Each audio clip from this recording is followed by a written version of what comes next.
Every horrible thing in my life, when I really start to think about it, those are the best things that ever happened. But you have to choose to be the victim or the victor. You have to choose to like, are you going to triumph from your trauma? Here's some tools like to healthily navigate this. And where will you become stronger in this? Welcome to the Artful Dollar Podcast, where we talk about business, art, spirituality, tattooing, and everything under that umbrella. Today, I have a conversation to share with you that is with someone that has made one of the biggest impacts on my tattoo career and on the careers of hundreds of thousands of tattooers, none other than the man Dan Kubin. He has built some of the finest tattoo machines that I've ever had the privilege of using. I pretty much have exclusively used Dan's machines now for, maybe 8 years of my tattoo career. And he is on quite a journey in his life. He's been through quite some difficult times recently, and as we all have throughout his entire life. But he has learned so much from those experiences. And in this conversation, he shares his wisdom on money, business, art, spirituality, mental, physical, spiritual well-being. And I am so excited to share this conversation with you. So check it out. Interview with none other than Dan Kubin.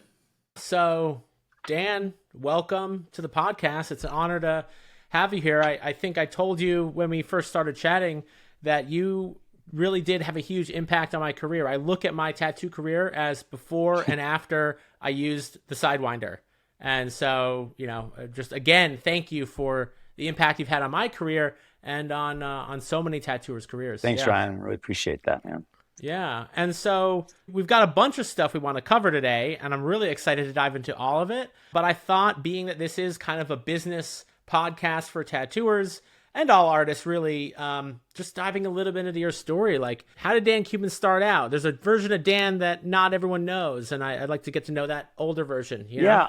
Well, I'll tell you, as there's dogs in the background barking, when I was a kid, I wanted a dog really bad. And we just didn't have room. We didn't have a backyard and everything. My dad's like, we grew up on a farm. It's like dogs on a farm. They have 10 acres, unlimited space to roam. And so like we don't have room for a dog.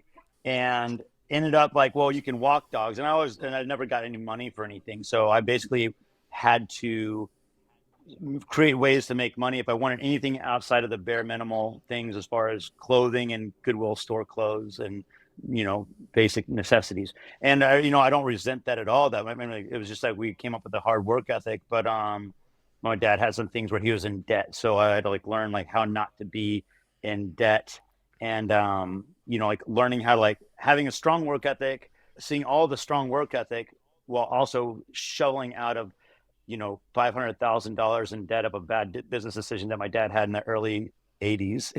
So like, okay, and so we don't have money to get you anything but what you exactly need. And so then I started walking dogs as a way to make money and then save every dime. I remember being in the third grade, I saved up all my Christmas money. I saved up all the things so that I could get a BMX bike. Because I wanted to find I actually had a really cool bike before that, like a little Schwinn, but it's like the old school kind with I don't like the something from the Brady Bunch, with the big banana seat, but not a fucking cool. I had one of those too. I had a blue one. I had a blue banana seat bike. I had a red one. Yeah. But I'm like, no, I want the handbrake and the knobby tires. I want to be like on that movie Rad. That movie Rad came out. I'm like, oh, like the Crew Jones guy was doing backflips and everything, and I want that. And so it's like, you just got a fucking bike. I don't like that, but you just got to. So I had to figure out how to make $70 in like the second, third grade. And I just saved up all my Christmas money and everything. And everybody else would go buy stuff at the gas station. And I would just save every penny, everything. So like, I don't need that. I want that bike. And I'm on the prize. And I said, after I saved up $65 as a third grader in 1985 or 4, I don't know, something like that, I learned like, oh, I know how to save money to get what I really want, And so that was kind of important to me on my financial discipline, because I sucked at school. I barely made it through school just because it just didn't pertain to me. I was too busy drawing pictures, go figure. But anyways, then later I'm like walking dogs to get things. And so I always had a little bit of an entrepreneur side of me, and it wasn't as mean so I could have like as much material stuff. In a way it was, right? Like I wanted a cool bike. I wanted to get like a Python, I wanted like a ninja sword or You know, did you have a python? I unfortunately, yes, I had a Burmese python. So I was one of those Okay, I people. had a ball Yeah, python, dude. We have so much I in got common. scared of the thing. I got, well, the funny thing is, there's a male. I didn't know, like, Burmese, that's like, they're legit. yeah, Yeah, but like, that's like, I can't believe they fucking sell those things at at pet yeah, stores. Like, what are you doing? This snake can get 20 right, feet long and eat your kids. right. You know. Um, but I traded in. I was like, I'm kind of worried that this snake is going, but it was going to get big and, like, could be aggressive. But I ended up, it was a male, and the males don't get that big, and males aren't even that aggressive. But like, Right. I want a snake, maybe like 10 foot is okay if that was a max size. And I remember getting a boa constrictor that was a female, and that thing actually got bigger, and it actually did bite me a couple times. And then I sold it to the high school. It's kind of weird. Like, the snake that I got afraid of, I sold to the high school. And it got big, man. So you always had an entrepreneurial streak in you. I think Due, that's really due interesting. to necessity.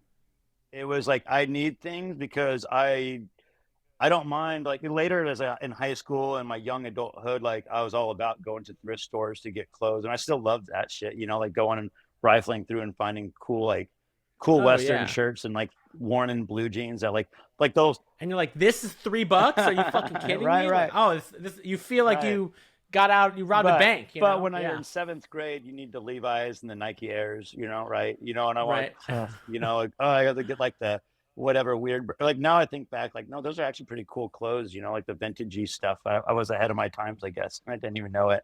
But no, I mean, Yeah. by means of, like, I didn't have those things provided, that I had to find ways to get what I wanted in life, by like having a job and doing those things. So, like when it would snow outside, I get on my overalls, and like, I think I was maybe fifth or sixth grade, and it was a big snowstorm, and I woke up and my dad's like, "Oh, you going sledding today?" I'm like, "No, I'm making money shoveling driveways." And I was out like all day. I'm like, $10 or $5, like $10-15 a driveway. When I'm, back then that was significant. That'd be like $20 today off a driveway, and then Yeah. coming back, like, made like $200 in a day. I'm like, when I was a kid, I'm like, God damn, I just hope it snows soon so I can make some more money. I mean, shoveling snow is some fucking hard-earned Yeah, cash yeah. right there. Like, that is not easy coming. Something I think a lot about.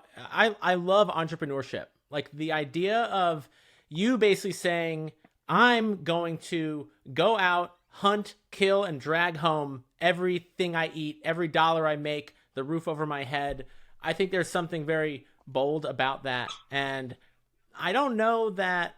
I mean, I think that is something that attracts tattooers to tattooing. Mm-hmm. But I think then they get into tattooing, and after a while, you realize, oh wait, this is a business. It is, yes. I have to be an entrepreneur, and there is we talked about, there's a lot of changes happening in tattooing now, where tattooers have to own entrepreneurship more than they used to. You used to just show up, and if you could pull a half-assed line, you could make a living as a tattoo artist. Yeah. Like, that used to be the case. And now the rules of entrepreneurship, which are competition, right? There's probably other kids in your neighborhood shoveling snow, right? There's other factors that we have to account for, and people aren't going to come to you and say, hey, will you shovel my driveway? You have to go to them. Mm-hmm. And you have to say, hey, do you want your driveway shoveled? So I'm just thinking about entrepreneurship and tattooing. It's something I think a lot about, and that now more than ever, the spirit of entrepreneurship is needed in tattooing. Yeah, and it's not a bad thing. I think sometimes the money, being business owner, these things can get demonized, but it's not. I mean, there's definitely a toxic side of that. There's a toxic side of everything, but there's also the side of, like, most, not to generalize, but most tattooers don't necessarily fit into, like, standard 9 to 5 thing of working for the man. Like, even though I can take orders, I was in the military, all this stuff. I know how to say yes, sir, and take some shit and do what I'm told and shut up and color, for sure. But I thrive when I am in control of my destiny, and when I'm in control of where I'm going to work. And if I'm in a toxic environment and people aren't vibing with me, like, I'm out, and I like knowing that I have the freedom to do that. But it also comes with a higher level of self-discipline that you need, because it's like, you're your boss, and sometimes you still hate the boss, right? The boss is going to make you do things that aren't always warm and fuzzy, and so you have to be able to turn on that hat of, like, no, dude, like you have shit you need to do. You can't go out and party tonight. You need to stay in. You need to Yeah. do this, and but then also to put those parameters on yourself to say, like, okay, I do need a life. You still need to live. You don't want to go through life only for the sake of trying to make as much as you can, or even for your self-preservation in your career. You can't burn yourself out.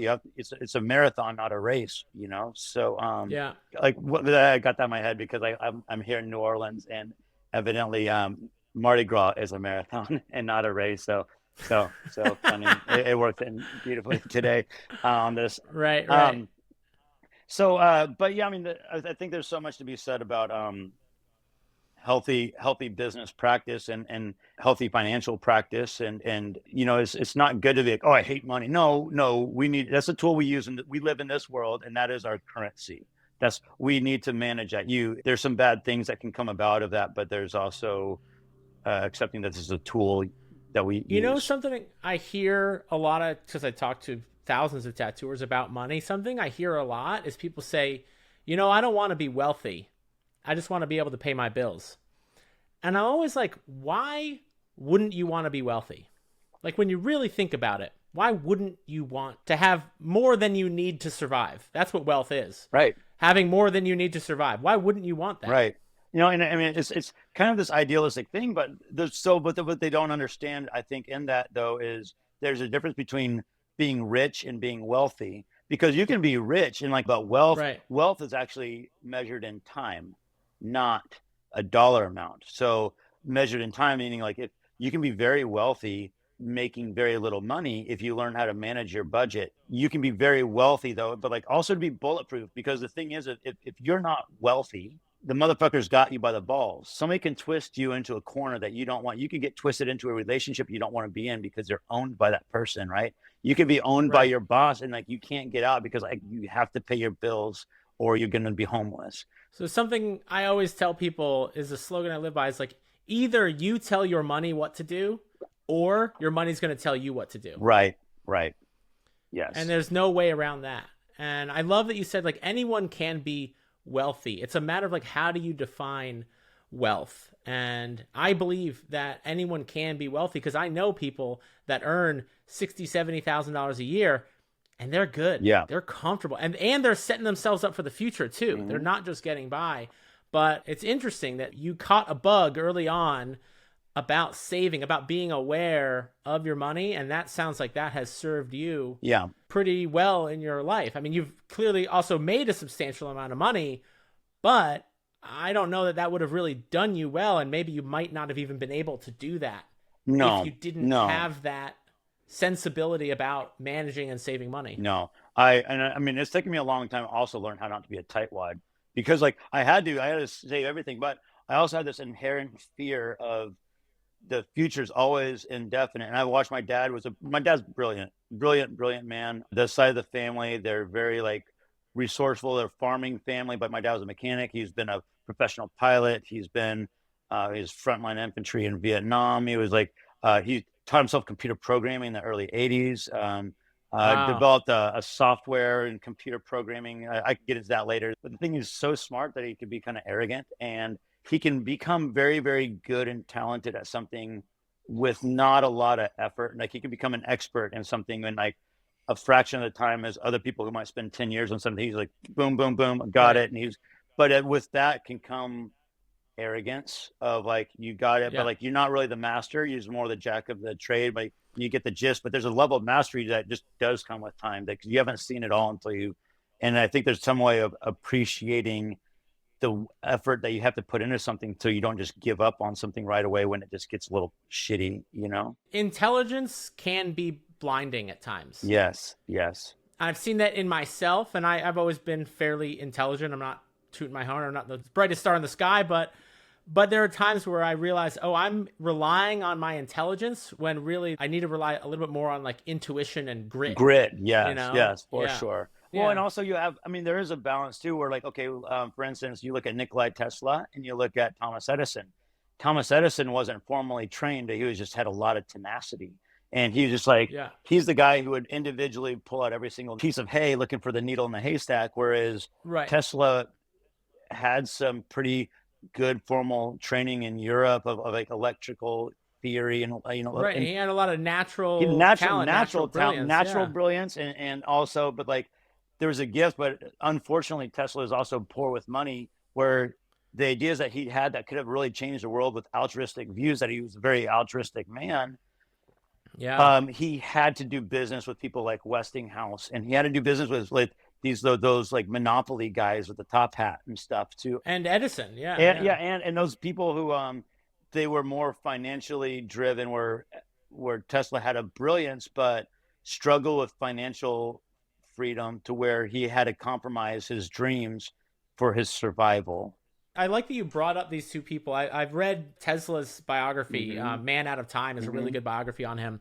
I've never read Edison, but I do know a bit about him, and they are kind of that interesting dynamic of like This side of this. creative brilliance, and like you said, like Edison will pick every piece of hay out to find the needle, and that was his superpower. Yes. Most people do not have the ability to look at every grain of hay until they find that needle, and that's literally what he did to create his version of the light bulb. I mean, I feel like the perfect combination would be if they actually like became a Voltron. Like if like you could cherry pick, like I if you agree. could take like this thing and this thing, some financial know-how and some financial things, or like find the right, like I don't know, like I mean, there's always a thing, right? As far as like the perfect combination, and but also the tragic comedy of sorts of the guy who could have saved the world but sucked with money. So it's something to think about. Yeah.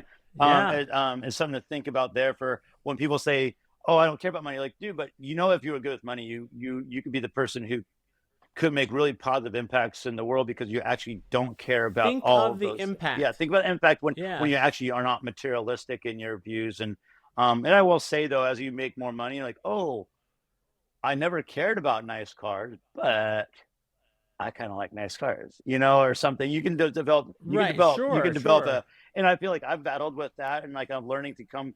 I mean, and I do like nice cars, and I also can justify that if I'm a purveyor of a luxury brand tattoo machine, I like innovation and I like beauty, and I've worked hard, and I can have those nice things. But it becomes a point of, if I'm being materialistic, is this a vanity problem that I have? Is this that? And I think there's always having to keep those things in check about yourselves, because it becomes another thing with the wealth versus richness. That becomes like, oh, now you're just becoming rich, but not wealthy, because you start developing unsustainable spending habits, and realizing that your Yeah. lifestyle is actually very expensive. And like, you can easily go from somebody who lived very well and very happy off 70 grand a year to spending 200 grand a year whimsically without even thinking about Right. it. I've worked with a tattooer, multiple, that are in the $120,000 to $180,000 a year range, that live tattoo to tattoo. Yeah.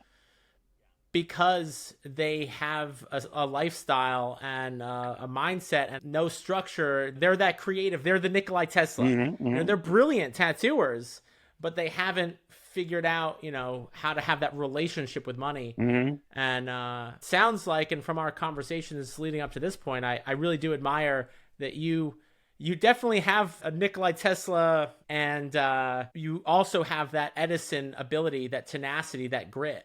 And that has served you well, that combination. Well, I never even thought of that, but that's funny. Yeah, yeah. And I mean, more and more as I'm getting older, I'm definitely more on a path of a greater good. Something, like you could say there's actually a book called The Second Mountain, and it's actually a little upsetting to read when I first read. And I got about halfway through the book. I gotta set this down and like sit on this for a sec, because it is one of those things where it talks about, and it's for people who've done well for themselves, like. For some people, there's a certain timeline of your 20s, you're exploring who you are. You're figuring out who you are. You're figuring out what you're good at. You're figuring out what works and what doesn't. And by the time you're in your 30s, all the tools that you've learned, your education, everything that you've invested your time into in your 20s, it starts to solidify a solid career base. And now when you're in your 30s and people are like, oh, you can sit at the table now and you're no longer a kid, And I was like, I always look kind of young for my age, and I'm a little short stature. So I've always had a very boyish appearance. So by the time I got to my 30s, there was like something really great that happened, where all of a sudden people aren't treating me like a kid anymore. And also had all the tools in my toolbox. I was a tattooer. I was a machinist in the military. I was in the military a total of 10 years, and I didn't even like the military. So we can get into that in here in a little bit. But and I have my reasons, and they actually panned out well. But all these things that I did in my 20s, I basically took all the things that I was good at and did create my own little Voltron of like, I'm good at art. I got into tattooing because I needed a way out of the military. Otherwise I was going to fucking die because they were stifling me of my creative self. And basically like, we have the wheel, we don't need you to reinvent it and all this stuff. And I wasn't right there. The military is not a hub of no. creative nurturing. No, and I mean, that's not its purpose, and it really shouldn't be. So I'm not blaming the military. They have their purpose. They know Totally. They know what works for them. And I got what I needed out of it, but it was also time for me to leave, and like something told me, if you stay anymore, you're making a fear-based decision and it will be a sin against my soul. Because if you think about what really, even what good and evil is, what the devil and what God is this could be controversial. I'm not going to stick on this too long, but we can all say that there's positive energy and negative energy. And I feel like everybody can agree that we have positive energy and negative energy. And it's scientific that we have electricity that is an energy, and there's an obvious positive charge and a negative charge. And you can drive a motor with a negative charge and a positive charge. And actually it's not even that bad. But when you drive your life on a negative charge, but the thing is we can choose to exist, or our soul can choose to exist in a positive or in a negative. We can choose to make faith-based decisions. We can choose to make fear-based decisions in life. And so a faith-based decision is, that's what happened was I was in the military and I'm going to fucking die. If I stay in any longer, it's because of fear. It is because I'm afraid of actually getting out in the real world, where right now I have to put up with some shit, but I don't work that hard. I don't do anything. It really, you just kind of sit around and play cards. I learned to play cards pretty good. I can play spades and the queen of 13. You'll have to teach me some cards. Oh, yeah, we'll definitely do that. Together. We'll definitely be playing some cards here in our future for sure. But anyways, I fucked off a lot in the military, and because you don't really have a purpose unless there's a war going on, and so you're just sitting around like playing like G.I. Joe and like being a poser, because I wasn't even I never went to war. I never did anything cool. I mean, most of my time was like learning how to drink and play cards and devious things, Yeah. But regardless, I realized that I was only going to stay in because I was afraid of the real world and afraid of meeting my full potential. And I knew I had a calling of something artistic. I knew I should be an artist, but I hated computers. And I don't want to do like commercial art where I'm like making ads or something. And what do you do with art? Speaking of hating computers, it took us roughly 20 minutes to get onto this podcast. And I've developed such a patience for tattooers and technology because there is something. A lot of tattooers I talk to, this is like the first time they've ever used a digital meeting or something like that. I know it's not your first time, but I did this thing. I'm like, I don't even want to do this stupid thing. Why? Like, I don't know. I love hate, and I do things with computers, but it is a grit, is a tenacity. It's like, okay, this is like a heavy workout against my will as a positive discomfort in my life. They're like, don't be a pussy, do the fucking thing. You have to do this to move on. And I can't just be like, I don't like computer. No, I need to learn this stuff because the next ideas I have, even for developing products and for tattooing, is I've grown beyond being able to do stuff on a manual mill or a drill press and a belt sander and a welder. I'm getting to a point of I have this idea, and the only way to get this idea done is I need to learn CAD. I need to learn how to program this thing. I need to learn how to run this piece of equipment so I can make this idea. I need to know how to do all of these things because this idea is just burning a hole in my head and it needs to exist. And I'm like kind of driven for the sake of I have something I want so bad that I'm willing to begrudgingly get on a computer and learn how to do this thing so I can. So apparently 88% of listeners have not left a review or subscribed. And I'm going to get right back to the podcast in just a second. But if you have found this episode helpful and you think that other people would benefit from listening, then all I ask in return is please just leave a quick review and subscribe. It'll take just 1 minute and it might help other tattooers and other artists find this podcast and help them out. So please, it would mean the world to me and it might actually make a difference for someone else. Thanks. Did you ever think if you went back in time Do you ever think you were going to become, I don't know if you'd call yourself an expert at CAD, but proficient in CAD, which is an incredibly complex computer programming, software? No. Did you ever think that you would do that? No. And you know what? I'll tell you this. My friend Brandon Feldman is another machine builder. He actually, God bless Brandon Feldman. I'm serious. Like, I mean, he's like, hey, dude, like we bounce around ideas and he can see like I'm doing something significant. And at first, like, what is this guy like really getting in my shit? What does he want with me? Because I don't really know him. He just kind of randomly appeared in my life, but he was kind of like this person who also magically appeared in my life and was like, I really want to teach you Fusion 360, dude, because you have this really brilliant shit, and I can't believe you don't know how to do any of this shit in CAD. I was actually doing everything in this turbo CAD program where everything was like, because I learned in the military, I did machining and welding in the military as one of the things I did, and we learned how to make a proper old school blueprint of top, side, left, right views of a thing. And so I'd get into CAD and I would lay everything out. Isometric. And then they call that isometric? Isometric is one of the things, but isometric is actually how you make your 3D view. So you do this and then, but then you're pulling it, and certainly. Because I studied jewelry and metalsmithing in college. I have a degree in jewelry and metalsmithing, and we had mechanical drafting class. And that was, all this shit's done on a computer now. I think my graduating year was the last year that they taught us how to do it with a pencil and a protractor and all So I'll tell you like how much I resisted computers. Was like basically I started programming a CNC. I was like I got to get this little CNC machine, and like he was actually really surprised. Like, oh my god, you're actually designing all this shit with TurboCAD? And I'm like, yeah, I don't even know how to draw in 3D. I mean, I can draw a picture on graph paper and like 3D. It looks 3D. Right. I'm an artist, like in that sense, and so I would just basically do all the things. Like here's the side of it, and here's the thing, and I measure everything out. And then I was like, okay, and here's the top, and it's this wide, and then this, and then the bottom view. Right. And I'd graph everything out. And then from there, I was able to start like mapping out how I'd like drill my whole locations. Which is most when you're machining apart, like where everything mounts together. And there's certain key things. This has to have a tolerance between this hole is tied to this flat point, to this, 2x hole, to this where the stroke wheel is going to come in, to where the cam is or the motor. All this stuff is going to tie into itself in this way.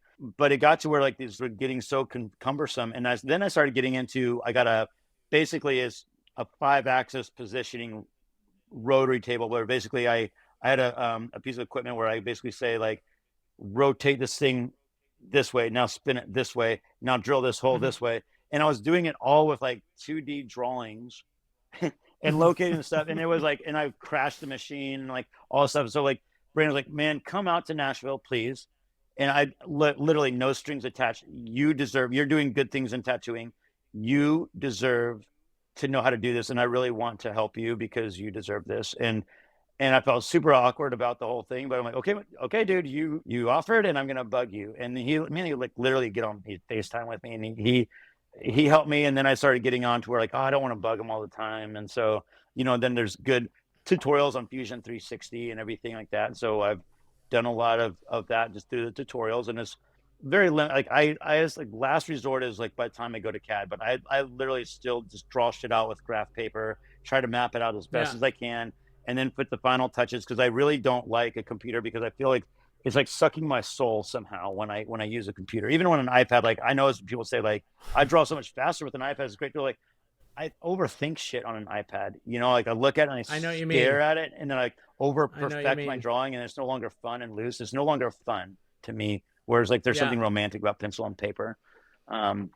Totally. So we didn't even get into tattoo career, but we went from shoveling snow to programming CAD. Tangent. I love it. It's great. I'm a very tangenty guy. So it's good stuff, dude. And there's a lot of good golden nuggets in everything you're saying. And just even the idea of fear-based. So people are like, what's the opposite of a fear-based decision? Is not a courageous decision. It's a faith-based decision. Right. Do you catch yourself like, because I do a similar thing. I'm like, am I making a fear-based decision right now? Or am I making a faith-based decision? And if I can be aware of that, I pause, I do whatever I need to do to not make a fear-based decision. And I talk a lot about this around money. It's like, there's never a good fear-based decision around money. No decision you make around your finances that comes from a place of fear is going to benefit Well, you. I'm going to play the devil's advocate, and because somebody could, Sure. I know what you're saying in a way, but every side of everything, there's a toxicity flip side of the coin. And I can say Sure. like, now you also have to see the seed of where it's coming from. Is the fear? Are you also talking about you're being fearless, almost being arrogant, or is this a toxic? Is it toxic in what you're thinking? Is this something that's going to harm somebody? Is this something that's like not actually positive, or is it the fear of I'm afraid that I am not man enough or woman enough. I fear I'm not enough. I am of not of high enough caliber to follow through with this thing.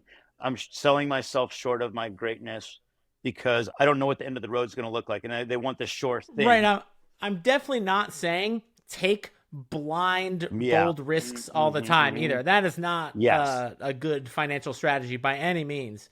And I I would not. I guess would what also I'm would not invest in real estate when everyone says, "No, it's the best time to get in real estate." Even my uncle's gotten real estate, and he's 60 years old. Because like that's like the time when, oh, it's about to fucking drop. Like there's something's gonna happen, and the fucking floor is gonna right. fall.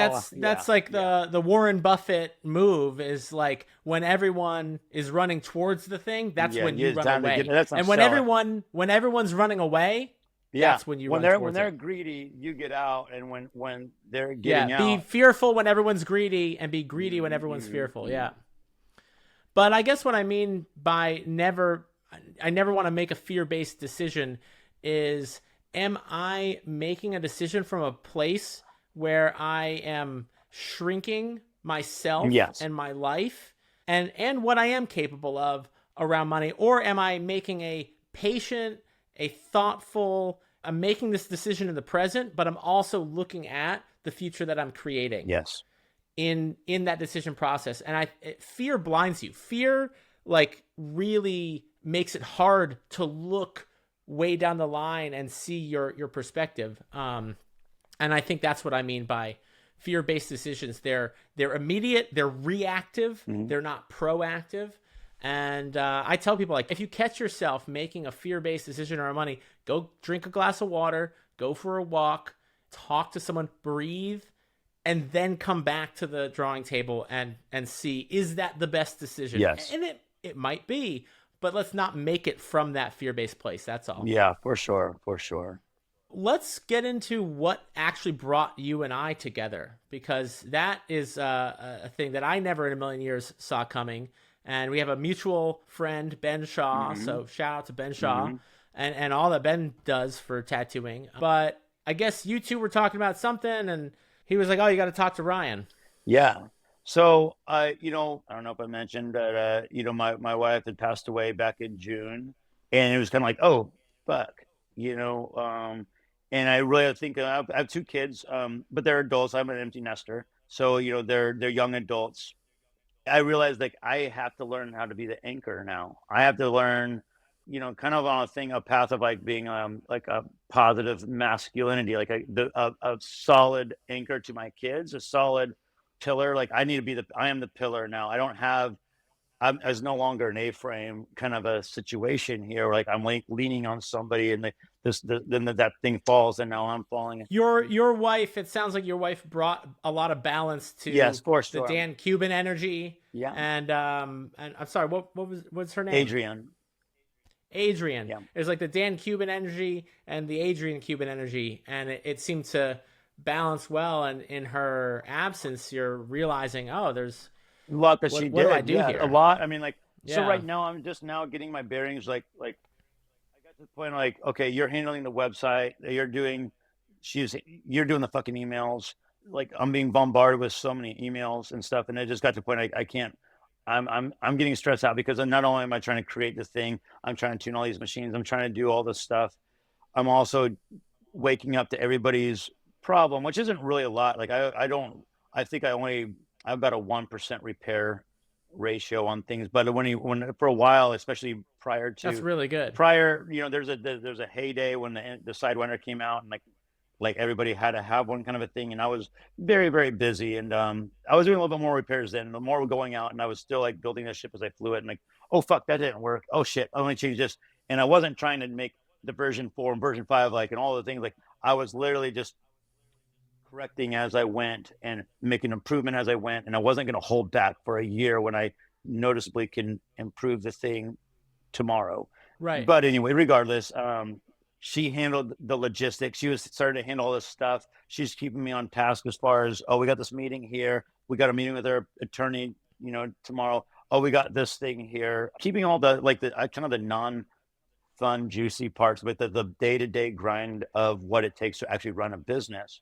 And she's like the COO and logistics, the shipping, the customer You're service. The CEO. She was COO. Yeah. Chief Officer of Operations. Yeah. And that's what they say. The COO is like, they build the scaffolding so that the CEO, the visionary, can build whatever dream they see. Yes. The COO is really putting the scaffolding in place to allow them to do that. And then also now she's no longer in the picture and I mean, we kind of saw it coming, like, because she had a heart condition, and like I had to resuscitate her in a restaurant several years back, like during the COVID, and like, so we kind of knew there's something that was very unpredictable that could just, like, out of nowhere. She was very healthy and everything, but she's like a weird heart irregularity.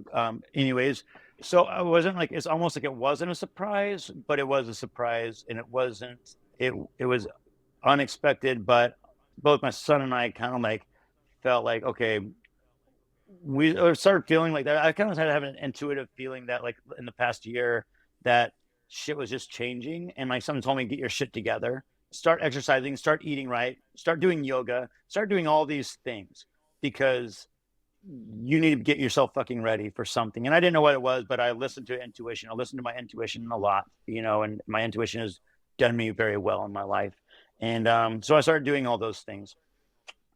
And when she passed, and then I really started feeling like, boom, all these things kind of came in. And I didn't really touch on, but I was originally gonna make BMX bikes. That's why I learned machining and welding. That's why I stayed in the military. But I ended up getting into tattooing because I broke my kneecap in half the day after I made my own bicycle. I made the frame, made the stem, made all the key components of my bike, rode it the first day, recovering from an ACL surgery, broke my kneecap in half. And I'm like, I can't do this. And I had been on, so then I was on opioids. Such a painful injury. Oh my God. I was on painkillers for almost a year because of the 2 back-to-back injuries. Luckily, I was in the military, so they're getting ready to put me on Oxycontin. And I know, like, man, if I was not in the military at that time, I would have been a heroin addict for sure. 100% would have become a heroin addict, because I was loving those painkillers. And to the point of, even when I broke my kneecap in half, this sucks, but I'm going to get a refill on painkillers. I literally did not break my kneecap on purpose. That is like, Yeah. No one would do that. More painkillers. I'm like, what the fuck? That's such a scary, slippery slope. So now I have a very repulsive feeling towards painkillers. Yeah. So anyways, to back up, I did not handle that loss of my knee, because my future was to make innovative BMX bike parts and like BMX frames and all that stuff, and realized, like, I lost my mobility. I put all my eggs in the basket of, like, learning machining and welding to make BMX bikes. And then my kneecap breaks in half, and my world just got fucking shitty. I quit exercising. I quit doing all these things. And then I developed a bipolar situation, and I got out of the military, and then had like a nervous breakdown, and was actually hospitalized for it. Got on medication, and then I was miserable. The medication, and you kind of a zombie, and you kind of lose yourself. You're not who you are anymore. And I kept cutting back my dosage. And I have a friend as a psychologist, is like, man, you need to just take just enough medication to keep you crazy, but not so much that you're a zombie. And then after a while, I'm like, I realized that, like, I started backtracking my life, and I started doing yoga. Someone told me to do the yoga and everything, and I started doing it from there. Like, man, I'm like actually feeling really good. And then by the time I was loosening up my body, and I'm exercising, and I felt more safe to exercise again, because you loosen up this fascia, and your fascias in your back. A lot of, especially as tattooers, we carry a lot of, we're hunched over doing these things. Mm-hmm. We're building up all this, all of our trauma, our stresses, our emotions. They go and they build up like they can turn into cancer eventually, but like it builds up, and you have this trauma, like all this built up negative emotion that's like in your back and everything. And by the time I started releasing that, I started feeling better. Then I started exercising more, and then I started realizing, you know what? I'm mostly taking this bipolar medication so I can shut the fucking brakes down, so I can fall asleep at night, because my brain just is spinning. And then I realized, I didn't have that problem before tattooing. And like, oh, I didn't have that problem when I was riding my BMX bike all the time and going to the skate park all the time and riding and physically exerting myself. And I was also too proud. I didn't want to go to the gym. I'm not that guy. I mean, I will now, but I'd rather do calisthenics and like that kind of stuff and just do activities to get exercise. Yeah. Fast forward, I got back to like, I need to exercise and eat right. And I think I can wean myself off the meds. And I'm going to try it. And I had to tell my friends too, hey guys, I'm getting off my meds. And I'm going to try it. And I let my wife know I'm really going to try this. But the trade-off is I'm cutting back my alcohol consumption. I'm cutting back some toxic things. And I would rather have a path of like focus on my health and wellness than this. And so then to fast forward, it was brilliant because I've been able to get off those medications and reclaim myself, reclaim my who I was, but with healthy parameters. And I mean, I do cut loose. I'm not going to stay on my soapbox and say I'm perfect by any means because I do like to party and I do like to have fun. And Dan, we only have perfect people on this podcast, so I don't know. Sorry, I don't know what you're doing here. Shit. Okay. Well, regardless, to fast forward, when my wife passed and I was down, I have a place in Costa Rica, and I'm talking to them, and I'm like, really going through some stuff. And I'd done a retreat before in there, and it's really beautiful, but it was more based around a revival around a craft, like I want to do stuff. I want to teach people about my tattoo machines. And I also have Wayne Frederickson, who's a good friend of mine, and he's started a needle company, but like I want him to teach people how to make their own needles more for the appreciation of what to look for in a needle, what goes into making a needle, what you should look for in a needle. And also to like, just to know that you actually can make your own needles if shit hit the fan. I want my friend Al Thompson, it goes by Al Boy, owns one of the oldest tattoo shops in the United States, definitely in Missouri, but it's Trader Bob's in St. Louis. And he's kind of legendary in the area for making really good powder pigment.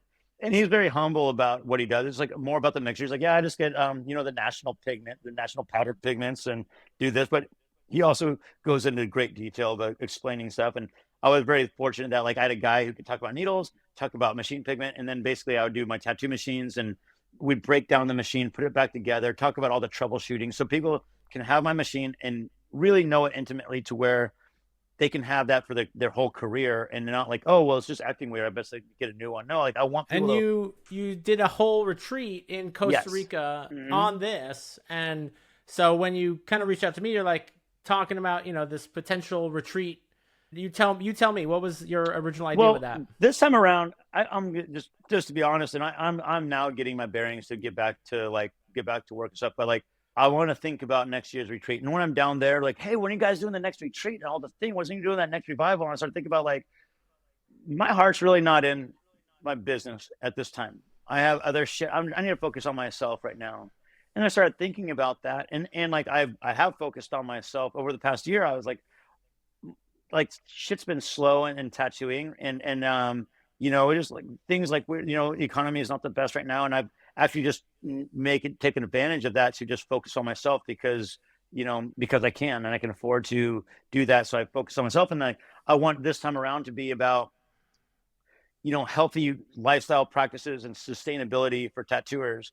But I really care about what it is to be the masculine element of that, like what it's like to be a healthy man, right? Because I am a man trying to figure out how to be a positive man influence, especially for my kids and for myself. And so that's what my concern is more so.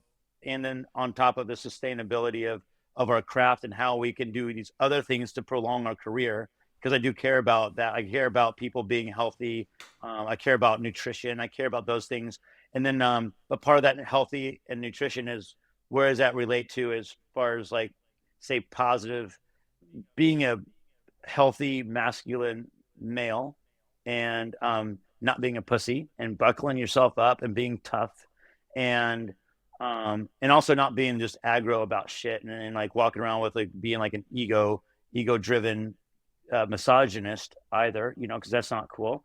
And then I also want to tie in all this stuff about how we manage our finances, things about our career path, what we can do to come together as a tattoo community. I wanted somebody like, then I started talking to Ben Shaw and I started like, I admire Mike Chambers as just a very, he's kind of been through the ringer with some things in his life, from the gutter punk guy, drug, Yeah, community kind of a thing, to the punk rock lifestyle, to basically being a badass in his own right, a well-respected tattooer. absolutely. Very, very, he's healthy. He makes good choices. He has several successful companies, all these things. That's all important. And then I want these people to be chaperones for my event this time around, because I would care more about us as sustainability in our tattoo field. I feel I have got a lot of good things to say about just good creative practice, and I have such an interest that I believe that yoga and nutrition is paramount to longevity for everybody, but for tattooers who are hunched over, doing things, who don't really take time to eat healthy. And you don't have to spend 3 hours on a meal. There's healthy ways to eat, simple and affordable.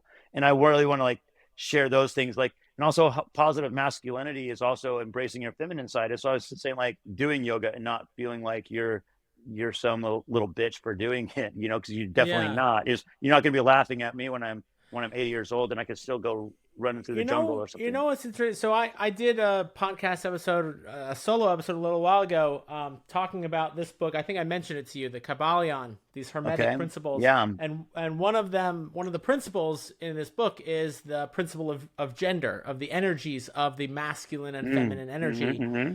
And when we started talking, and you told me, you're like, hey, I'm actually interested in, showing men that it's okay to embrace your feminine side. Yes. That this energy, because the female energy, and everyone, all men, women, regardless of how you identify, you have both male and female energies. And tattooing, the art form of tattooing, artistry, creativity, flow, that is the feminine energy.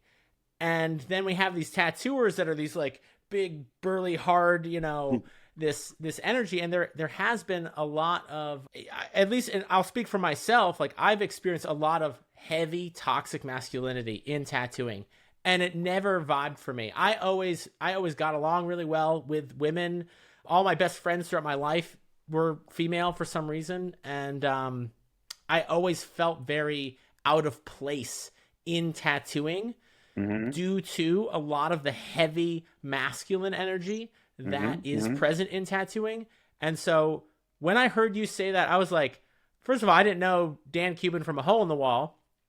And I was like, this dude is we're going to be friends. You and I are going to connect on the same wavelength. And I immediately realized I would love to help in any way. And so that's how we started talking about this retreat. And, we'll probably more details to come, but I'm super excited to help in any way, facilitate, and give, male tattooers a place to feel safe, to learn, to step into their vulnerability, to step into their feminine energy, and embrace themselves as a whole, because I think that is good for everyone. I think that's good for women. I think that's good for men. Identifying, or however you put it, it's all the world benefits from men healing that toxic masculine energy, Yeah. The great thing is I didn't actually know. It's funny because when Ben started mentioning you, I actually didn't know who you were, and I saw this oh, this is brilliant, because I also do care about finance. And when I looked you up, I'm like, oh shit, he followed. Oh shit, he's tagged me and shit. Oh okay.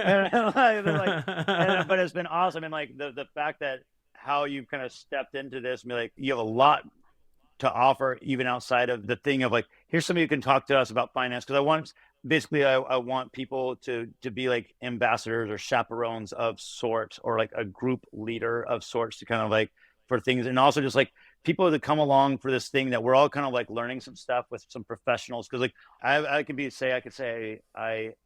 guilty of having some toxic masculinity that I want to improve on. So I'm saying this from a point of, this is something I put this out here, that I want to be better in this element for myself. And I'm purposely leaning into those things to because I was in the military for almost 10 years.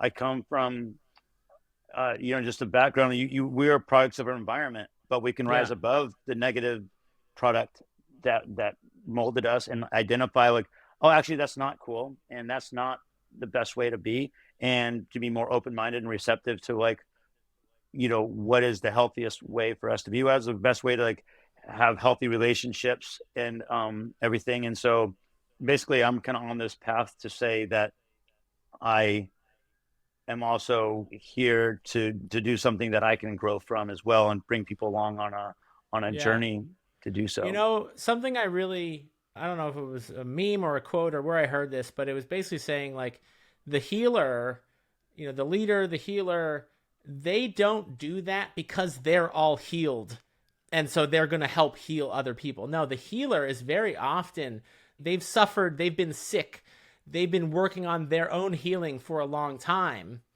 And that's just where they're at in their journey, is part of their own healing process is helping others to heal. And I think that's what I hear you saying. That's my thing. I'm not perfect with money. I'm not perfect. My spiritual practices, my viewpoints on the world, Dan, I'll admit it, I am not perfect either. I'm a flawed What are you doing on this podcast, being. Man? It's only for perfect people, dude. I know.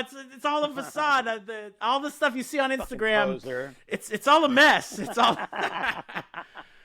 Real quick, Dan wanted me to share with everyone a little bit more about this revival retreat that he's going to be hosting in Costa Rica in late 2025. Some of the details are still being worked out. He did one of these retreats a couple years ago, and everyone that went to it said it was one of the best experiences, both personally and professionally, to just get a little more connected with other tattooers. Last time they did it, they were talking a bit more about the craft and the machines of tattooing. This time, the focus, well, first of all, it's going to be a men's retreat. We want to focus on healthy masculinity in tattooing. And there is going to be seminars on personal, professional development, business, finance, as well as spirituality, emotional health and well-being. And I myself, Ben Shaw, Mike Chambers are all going to be there working closely with Dan in this retreat. So for anyone that is looking for more information and might be interested in joining us in Costa Rica in late 2025 to get rejuvenated and really come back from this retreat like amped and ready to tackle your life, your tattoo career, if that sounds interesting to you, then follow DK_tattoo_revival. It is the account on Instagram where Dan's going to be posting more information. Of course, I'm going to share a little bit more as things progress, and Dan Kubin will share more on his page, but you can really follow along at DK_tattoo_revival for updates about this retreat. See you there. And like, I want to embrace that aspect of us because I think, shit, life would be fucking boring if everyone was fucking perfect at shit all the time. You know? No. Like, it's like a dog. Like I like a dog. Like I'd rather have a dog that was well behaved, that didn't like eat children. That'd be great. Like those kinds of things. Don't eat the neighborhood cat.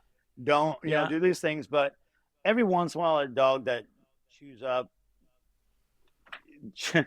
up like your cool shit that you have in your house and stuff. Right? Like every once in a while, but like let dogs be dogs, because there's an element of like a healthy amount of spice that belongs in things. Otherwise, it's just boring and vanilla, and we don't need that either.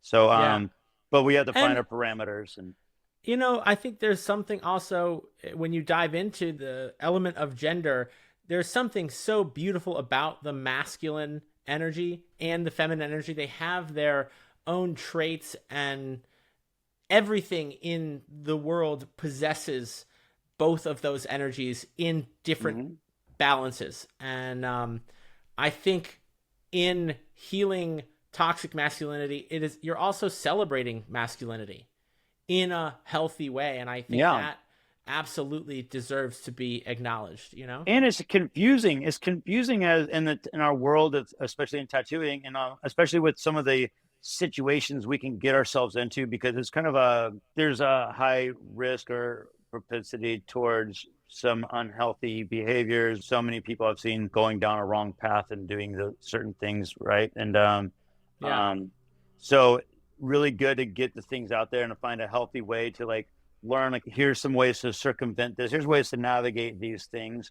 I'm aware of these things, but I mean, I definitely have room for improvement on these things on my own that I really, I'm purposely putting people in my life now that are good influences on me in these matters. But I also want to do some badass stuff too, Yeah. and Yeah. yeah, and a marriage of the both to embrace the divine feminine energies that we have in our field, and to also like tie that into how we're still like be a fucking badass and be a dude, and but not like not a douchebaggy dude who that like gets the bad label and the bad rap.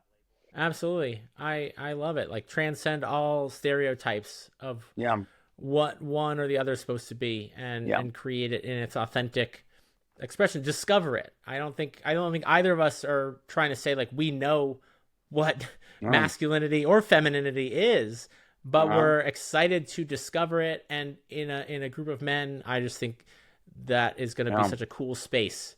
yeah. So I'm looking forward to creating that with you. Yeah. It's gonna be amazing. I can't wait. Yeah, And dude. like, I mean, why not? Like, I'm always gonna be talking about tattoo machines, and we talk about all those things. But like, yeah, I mean, I feel like there's gonna be that, and we're building the ship as we fly it, and I can't wait to see the concoction that unfolds of what we can actually make out of this thing. Yeah, So 100%.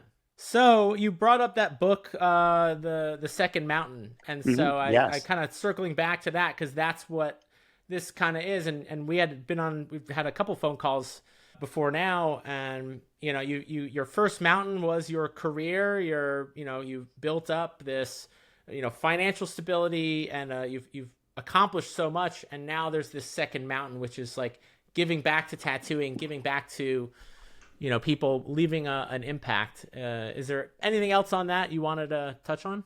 yeah. I mean, I feel like more so, I want to continue for myself of like what I need what my brain needs, so to keep me mentally healthy, and purposeful. I definitely love exercising my engineer brain, especially in my artist brain. I'm somebody that requires these things to feel esteemed, and to feel complete, and to feel like I'm somehow using the tools I was born with, inherited gifts, that were natural things that came natural to me to hone in on. But also, there's more of a calling now. I want to see positive things happening in the world. I love to see positive changes happening with like nutrition, with just good work practice, with creative practice, because creativity is what makes us human. Because if you think about it, like I mean, you could argue this a little, but I don't know too many animals that are creative, really. I mean, they could be like resourceful, but pretty much beaver dams look like beaver dams everywhere. It's like, oh, that's like a New Jersey style beaver dam, or that was a Victorian style beaver dam. But like, Right, so like we have there's these. there's there's creativity for the purpose of survival, ingenuity, and then but humans are creative. Like we'll make a song and it serves no Right. survival purpose other than to make our soul feel good. So I feel like there's something about the path of, like, it's a path of an altruistic path of sorts, and maybe a little bit of I want to say a spiritual path, but I also don't want to lump that into spiritual community. But like, you think like stuff that feeds your soul more than feeds your wallet, but at the same time, how to be sustainable in those practices where you're not just giving away yourself to where there's nothing left, because you can't do that Yeah, either. it's not an either or thing. And like you said, you can do so much that feeds your soul, and like that's that term, ikigai. I think we Yes, were talking about it the other day. yes, yes, Your friend in Costa Rica was mentioning ikigai. It's like, what's the thing that you're good at, that you like doing, that the world needs, and you can make money doing? And it's the correct. ikigai is the intersection between those four things. And essentially what it is like it feeds your soul and it feeds your wallet.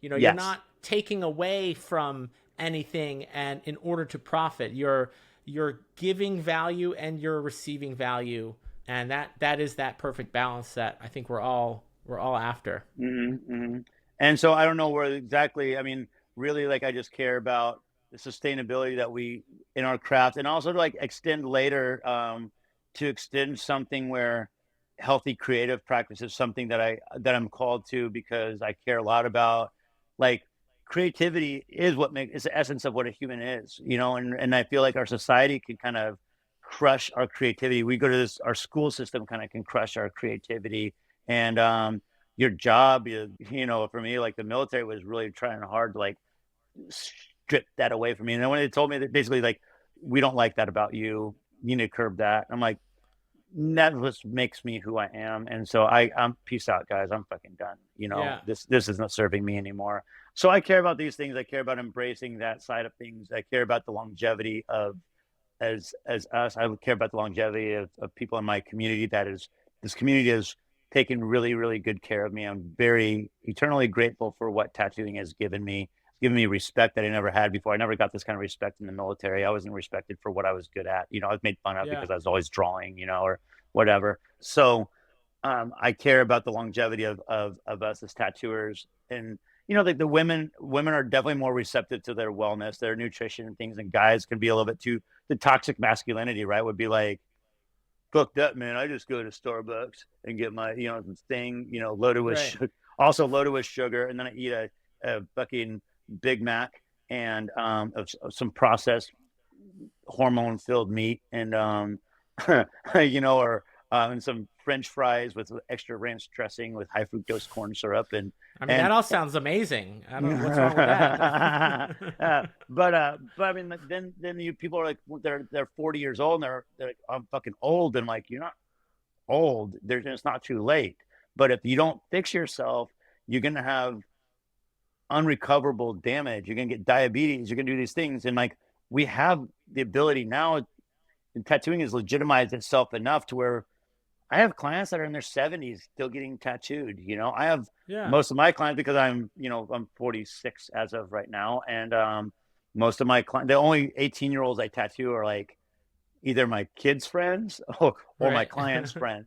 And so most of my clients are age your clients' kids' friends. 35 to 65 is the people that I tattoo these days. And so we can grow. It's not necessarily just a young man's game.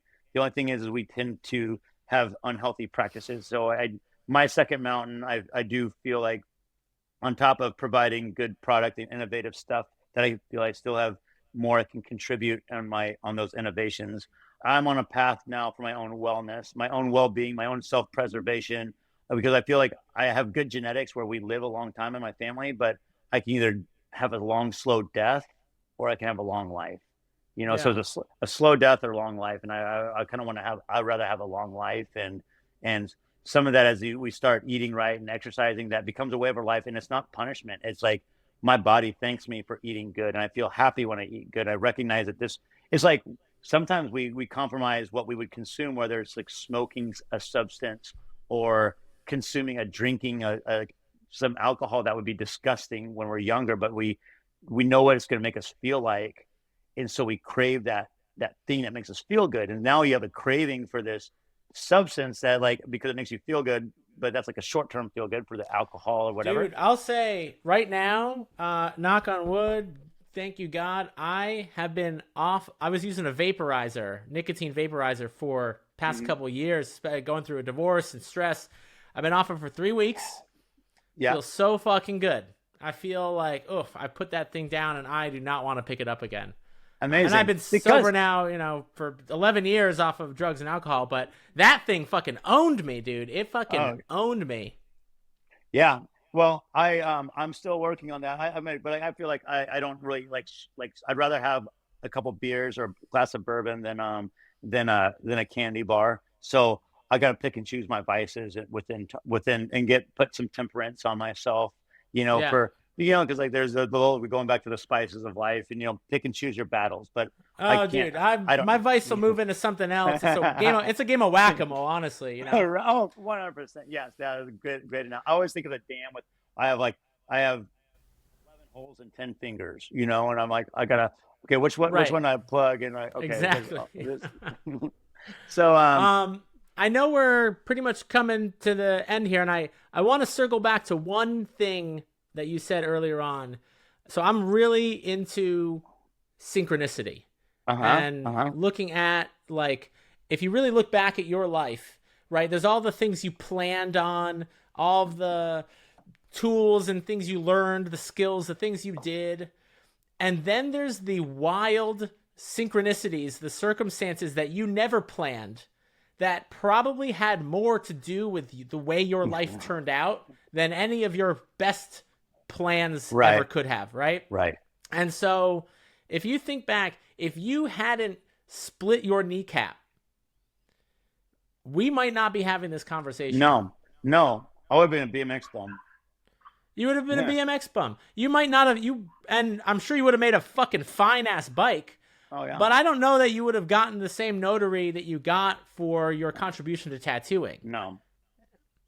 And it's just I just love noting those things. And I invite even the listeners, anyone, just looking at your own life. There were times where something happened, and it might be even right now in this moment, there might be something happening that seems like it's the worst possible thing ever.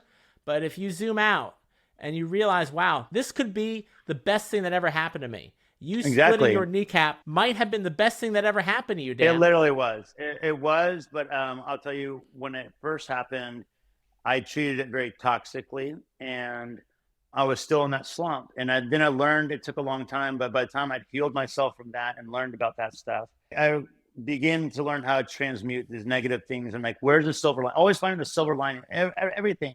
The universe is always going to provide something for you, and it'll never throw something at you can't handle. Nothing grows without rain, right? Nobody gets stronger from luxury, and nobody gets or the comforts in life only kind of make you weaker. The comforts should be relished when, like, man, I've worked my fucking ass off. I'm going on vacation, or I'm going to take my 3.5 month sabbatical, right? Going back to, like, building your wealth and working hard enough to save so that you can relax and you can afford the lifestyle that you want from time to time. And there's definitely, like, I feel almost every horrible thing in my life, when I really start to think about it, those are the best things that ever happened, because it was something, but you have to choose to be the victim or the victor. You have to choose to, like, are you going to triumph from your trauma? You know, and because you have the trauma and you can be the victim. And you go, oh, I was traumatized. Well, okay, like, it's going to take some time, but here's some tools, like, to healthily navigate this and to move on, and knowing that where will you become stronger in this? You know, where will you become stronger? Like, it sucks when you lose somebody in your life. It sucks when, you know, it was really interesting. A good friend of mine lost his arm in a motorcycle accident a week before I had a lost friend my wife. lose his leg in a motorcycle accident not too long ago. A client of mine, a tattooer. Yeah. And it's almost like the synchronicity of this, though, was he calls me up and he goes, hey, Dan, are you somewhere where you can sit down? I'm like, no. And he goes, well, just call me later. I'm fine. A little short story. I fell on my bike. I'm all right. I'm alive. And I called him the next day, and I was driving, though. I'm like, are you sitting down? Like, yeah, I'm sitting down driving. He goes, I got in an accident and I lost my arm. I'm like, what the fuck? You know? And but he's like, you know what, though? I'm gonna be fine. And I'm taking this as, like, I'm gonna have to learn how to use my left hand now, and it's gonna make me more creative. You know, but, like, he was just taking something that, like, just lost his arm, and he's just being a fucking badass and saying, I'm gonna roll with these punches. I can't change it, and I'm moving on. And it's a process, right? I mean, it fucking sucks to lose an arm, and now you lose half your mobility, and losing your dominant arm, nonetheless. But in every moment of life, in every moment, you get to choose whether you will be the victim or the hero. Yes. So that's your choice. Yes. No one will fucking choose that for you. No. Every moment is an opportunity, and you just have to ask yourself, which one am I going to choose? Right. And I would say, and correct me, because you read the book, and I posed the question for this positive masculinity, how to be healthy, be a man, but be healthy, and not the toxic misogynist dude, right? Yeah. That is a masculine energy in a sense that applies to everybody. It's just like we as creators tap into our feminine energies to do those things. Well, there's something about being strong and being valiant, being a warrior amongst tragedy, and how you can still keep it together, and learning those tools to do so, and learning what you need to do, knowing yourself and knowing how you learn to heal in a positive light, and not to just drown yourself into a bottle, not to just start taking pills, not to just like get on a bunch of narcotics. You have to feel your feelings. Yo, cry it the fuck out. The hero doesn't run from the feelings, right? The hero feels every fucking feeling. Every part of it. The hero allows themselves to feel it and scream it out and cry it out and whatever you gotta fucking do. That's what it is to be a man, right? This whole idea that men don't cry, that is fucking bullshit. No, because if you don't, there's a hormone you get from crying, actually, and it's only released through crying. It only released when you have tears that you release a hormone. It's kind of like, I don't know, edit this maybe, I don't know, but it's like a form of orgasm in a sense, right? Like sneezing. Sneezing is a low-level orgasm, and crying is, in a way, and these are these things that you do amongst select people, in front of, it's not cool to do it's not fun to cry in front of a whole group of people, but dude, I've cried in front of whole groups sometimes in my course. Okay. We lead some pretty deep lessons, like deep mindset. Yeah. And I have straight cried in front of like a group of 40 people that are paying me to teach them something. And I'm just like, because I'll go there. I'm not afraid to go there. Yeah. And it's funny. I did a podcast with Robbie Rapole. I don't know if you know Robbie. Tattooer, and we talked about how much I love crying, dude. Crying feels amazing. No, you're right. There's a low-level orgasm, sure. Yeah, it feels good. It's a release, and you only get that release through the act of tears actually coming out of your eyes. And I tell you, like when my wife died, I told my kids, I told my son, I told my daughter, said, cry. When you feel like crying, let yourself cry. Make yourself cry. Listen to songs that remind you of your mother and cry. And look at those pictures. And every morning I'd wake up and I made a post on my Instagram of like basically photos of my wife and our times from like our early marriage and through and our vacations and all the best photos I had, and I made this like little loop to somewhere over the rainbow from the Hawaiian version. Yeah. And man, the song in itself kind of makes you want to cry. But then when I woke up every morning, put it on and just start crying, and I did it to the point there's no more tears, and like I cried so heavy, and then I have an ice bath thing that I got, and that ice bath also helps with the trauma. Like you're feeling, you're taking something in, and you sympathetic nervous system and that whole thing, and you're learning, and that was a game changer for me too. Is the ice bath stuff, leaning into positive discomfort, and like maybe more to come on that. That's another positive masculinity, is the positive discomfort of leaning into things that are uncomfortable, but that also allows me to lean into uncomfortable conversations now, not being a coward. Because sometimes I've been a coward in the past. Like I could do some stupid shit I'll do stupid shit on my bike and go to the emergency room. And almost in a way that's almost compensating for sometimes I've been a coward in relationships and not express myself fully. So now that duality. Oh my God, the honesty. I fucking love it, Dan. Yeah. But then there's the positive side of being able to face your fear, and even in a conversation, face the fear of like, hey man, there's a way to say, I don't like this and I'm not going to tolerate that. Or just acknowledging there's a way to do something without being a dick. But sometimes you have to be a dick. It's better. Sometimes it's shitty to be kind because you're actually not being a good person by being nice. Right? Dude, I had a whole lesson in my course called Embracing Your Inner Asshole. Well, I think we need to touch more on that, and I can definitely learn from that as well. We'll have you back. We'll have to talk more because I feel like this conversation can keep going. But Dan, I think we should put a pin in it and get excited about the next time we have you on the podcast. More to come. I'm super stoked for that. And dude, I appreciate you. I appreciate what you're doing. I see you. I see what you're up to, and I just want you to know that it's really great. Ryan, I'm glad that this synchronicity is forming here. I think we could do some good things. So 100%. Super cool, man. Well, all right. Be well, and we'll talk soon. All right. All right. Take care, man. Thank you. Later, dude. See ya.